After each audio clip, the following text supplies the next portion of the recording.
अगर रिश्ता बनाना है तो तारीफ करना सीखो, और अगर ख़त्म करना है तो सच बोलना सीखो। तो हेलो फ्रेंड्स, जय सिया राम। महाभारत आप सभी ने देखा होगा। हम लोग यही जानते हैं कि पांडवों ने किसी के साथ भी अनुचित नहीं किया, दुर्व्यवहार नहीं किया। फिर भी पांडवों को स्वर्ग को छोड़कर नरक में जगह क्यों मिला? तो फिर चलिए आइए जानते हैं इस वीडियो में। महाभारत युद्ध में एक तरफ जहां धर्म का पालन करने वाले पांडव थे, तो वहीं दूसरी तरफ अधर्म की राह पर चलने वाला दुर्योधन भी खड़ा था। महाभारत के युद्ध में पांडवों ने कौरवों को तो परास्त कर दिया था, लेकिन क्या आप जानते हैं कि मृत्यु के पश्चात इतना अच्छा कर्म करने के बाद भी पांडवों को नरक में स्थान क्यों मिला? और जहां पर दुर्योधन दुराचारी था, पापी, अधर्मी था, मृत्यु के बाद उसे स्वर्गलोक क्यों प्राप्त हो गया? पांडवों में सिर्फ युधिष्ठिर ही थे जिन्हें स्वर्ग प्राप्त हुआ था। तो फिर चलिए आइए जानते हैं पांडवों को कौन सी गलती की वजह से उन्हें नरक मिला, उन्हें नरक भोगना पड़ा। द्रौपदी सहित स्वर्गलोक की यात्रा पर निकले पांडव।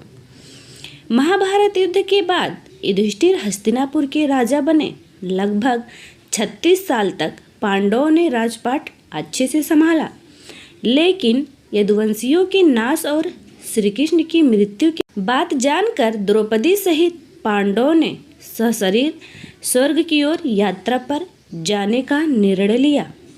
युधिष्ठिर ने सारा राजपाट अपने प्रपौत्र परीक्षित को सौंप दिया और वो लोग स्वर्ग की यात्रा पर निकल पड़े।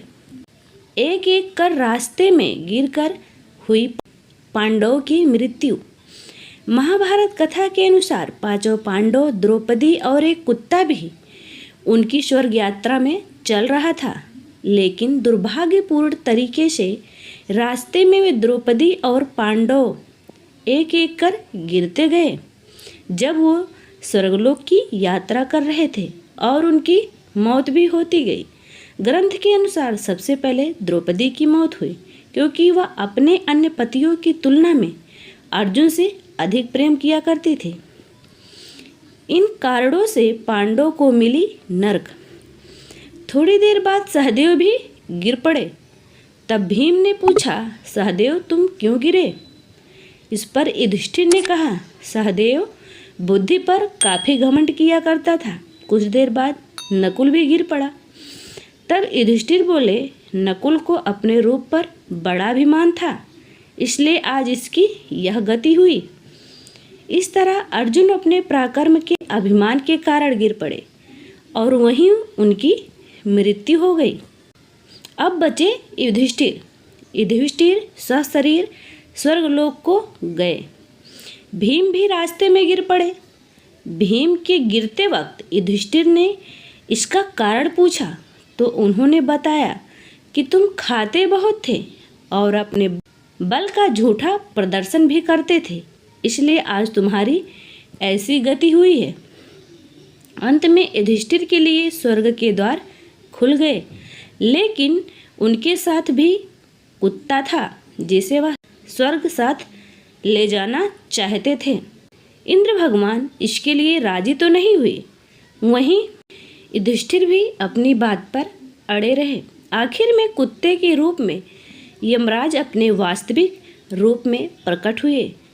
फिर युधिष्ठिर सशरीर स्वर्गलोक चले गए। जब वो लोग स्वर्गलोक की यात्रा कर रहे थे, वो यमराज उस कुत्ते के रूप में उन लोगों के साथ चला करते थे, इसीलिए रास्ते में उन लोगों की इस तरह से मृत्यु हुई। वीडियो में अंत तक बने रहने के लिए धन्यवाद। जय सिया राम।